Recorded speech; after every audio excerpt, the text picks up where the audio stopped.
तो बच्चों आज हम शुरू करते हैं अपना सेकंड क्लास। आप जानते हैं जैसा क्लास 12 के लिए है डॉक्टर स्वरूप शर्मा की बुक से है एक्सरसाइज 1 है। फर्स्ट क्वेश्चन 6 है, कह रहा है वास्तविक संख्याओं के में एक संबंध R इस प्रकार परिभाषित है, x संबंधित है y से अगर 2x + 3y = 4 है। तो 2x + 3y = 4। तो कह रहा है कि बताओ अग्रलिखित में से कौन से कथन सत्य है। तो फर्स्ट नंबर दिया हुआ है 0 संबंधित है 1 से, 1 संबंधित है 2/3 से, तीसरा दिया हुआ है 2/3 संबंधित है 1 से, चौथा दिया हुआ है 0 संबंधित है 4/3 से, पांचवा है 4/3 संबंधित है 0 से, छठवां है 1/2 संबंधित है 1 से। तो ये हमारे पास 6 ऑप्शन है, देखते हैं कौन कौन से ऑप्शन सही हैं। तो शुरू करते हैं करना सॉल्व।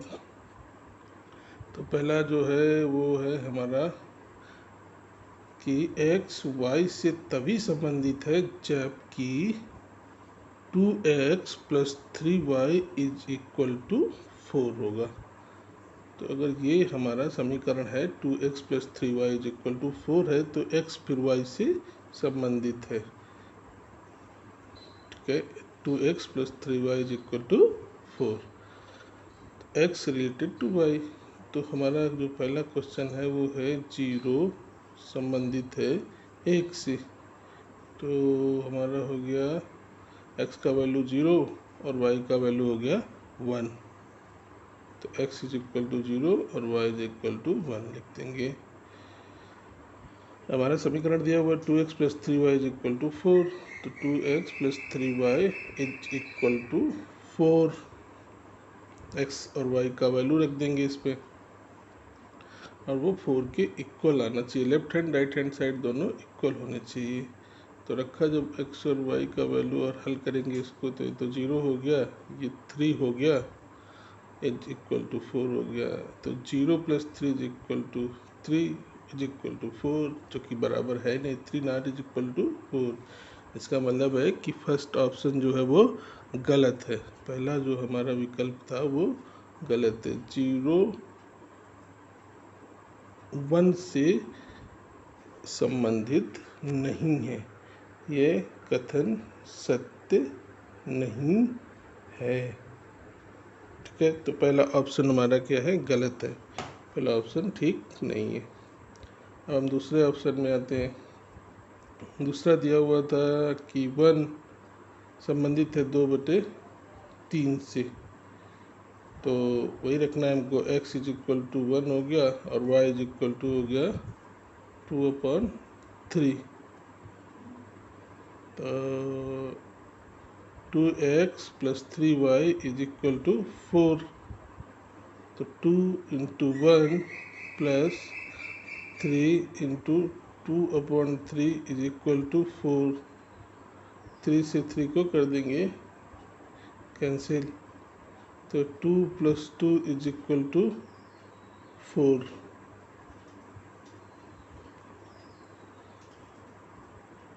तो 4 = 4। तो left hand right hand side equal है दोनों, तो इसका मतलब है कि ये जो हमारा ऑप्शन है ये ठीक है, ये कथन सत्य है कि 1 जो है 2/3 से संबंधित है। 1 2/3 से संबंधित। क्वेश्चन नंबर 7 हमारा है, यदि x belongs to 2, 4, 6, 9 हो तथा y belongs to 4, 6, 18, 27, 54 हो तो x और y के ऐसे क्रमिक ज्ञात करो कि x तथा y x y का गुणनखंड हो और x y हो। तो देखिए इसको कैसे करते हैं हम लोग सॉल्व करेंगे। तो सबसे पहले हमें इसको क्या दिया हुआ है कि x जो है हमारा वो बिलोंग कर रहा है किससे, 2, 4, 6, 9।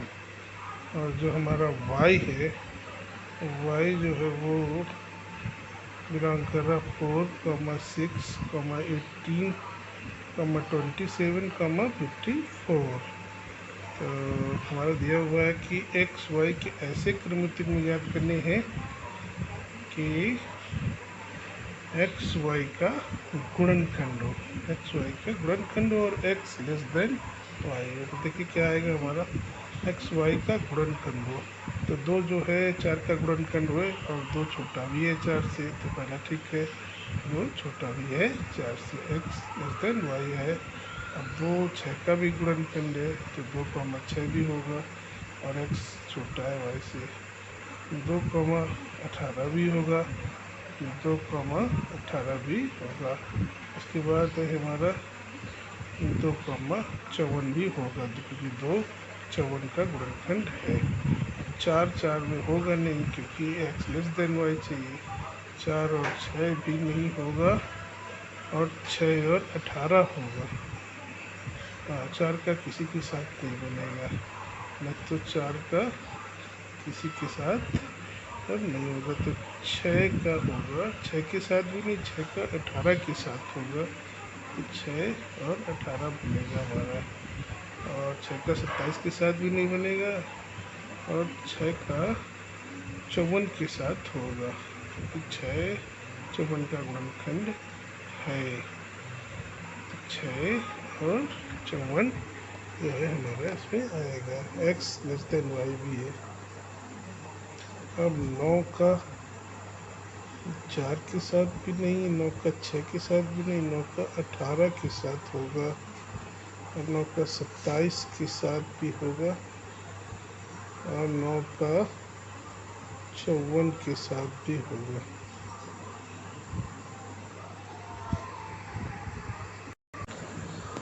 तो इस तरह से हमारा क्वेश्चन नंबर 7 समाप्त होता है। अब देखेंगे क्वेश्चन नंबर 8।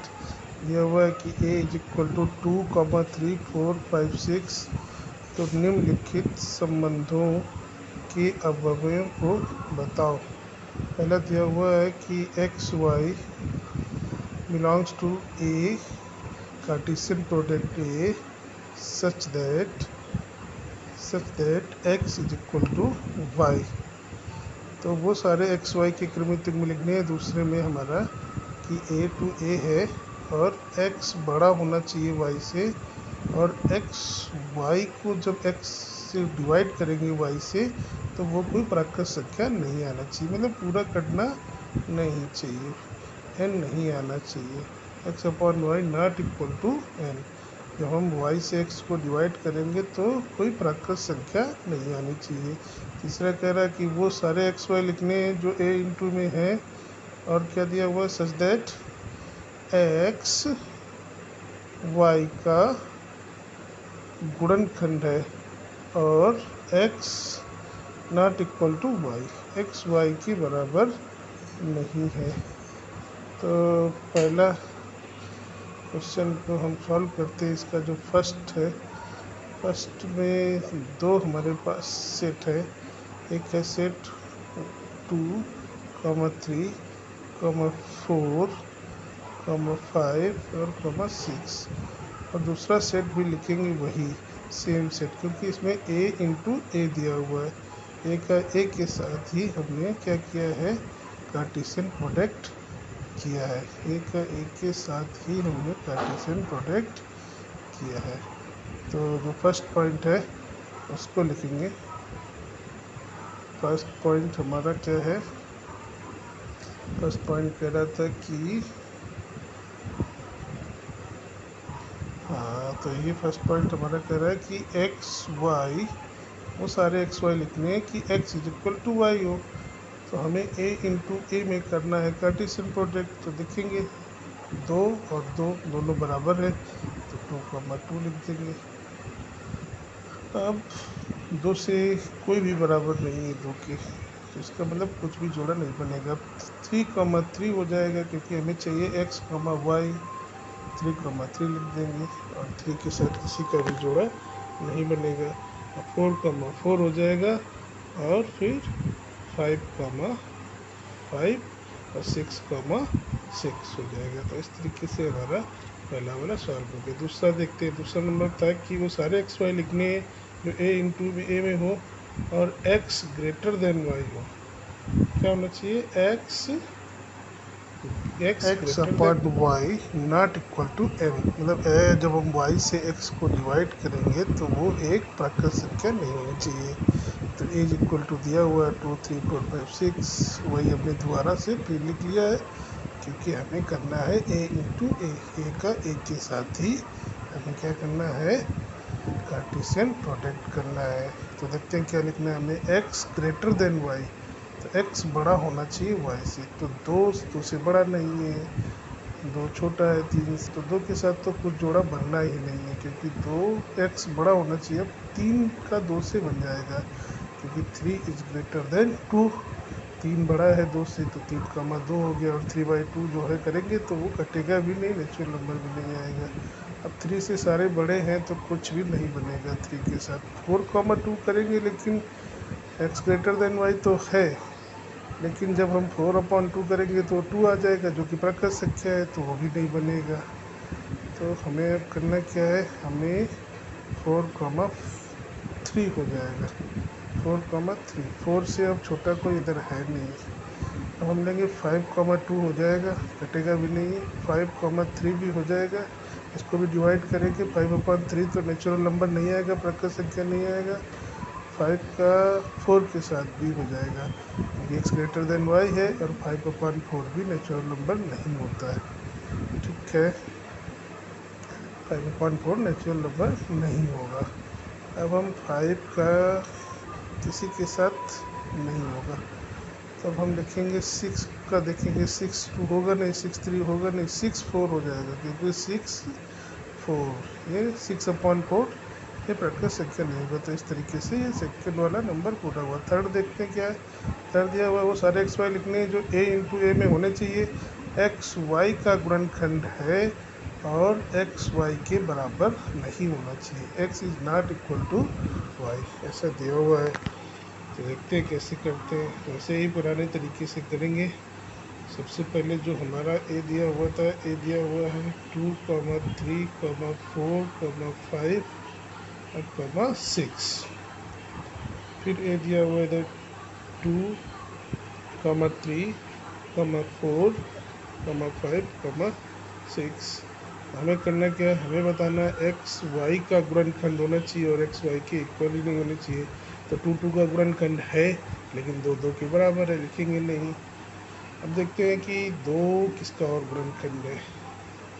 2 3 का गुणनखंड नहीं, 2 4 का गुणनखंड है और 2 4 के बराबर भी नहीं है, तो 2,4 हम लिखेंगे। इसके बाद 2 5 का गुणनखंड होगा नहीं, 2 6 का गुणनखंड होगा तो 2,6 भी लिखेंगे। ठीक है, एक्स नॉट इक्वल टू है ये। अब 3 का देखेंगे तो 3 का है लेकिन एक्स इक्वल टू वाई है। 3,4 होगा नहीं, 3,5 होगा नहीं, 3,6 होगा क्योंकि 3 जो है 6 का गुणनखंड है और दोनों बराबर भी नहीं है। 4 2 का होगा नहीं, 4 3 होगा नहीं, 4 4 होगा नहीं क्योंकि 4 बराबर 4 है, 4 बराबर 4 है। 4 5 होगा नहीं, 4 6 होगा नहीं। 5 का 2 से होगा नहीं, 5 का 3 से होगा नहीं, 5 का 4 से, 5 का 5 से होगा ही नहीं क्योंकि एक्स इज इक्वल टू 5 का 6 से होगा नहीं। हाँ, तो 6 का देखेंगे, 6 का गुणनखंड कोई भी नहीं मिल रहा है हमें, तो कुछ भी नहीं आएगा। तो हमारा जो है फाइनल आंसर क्या हो गया, ये हमारा फाइनल आंसर हो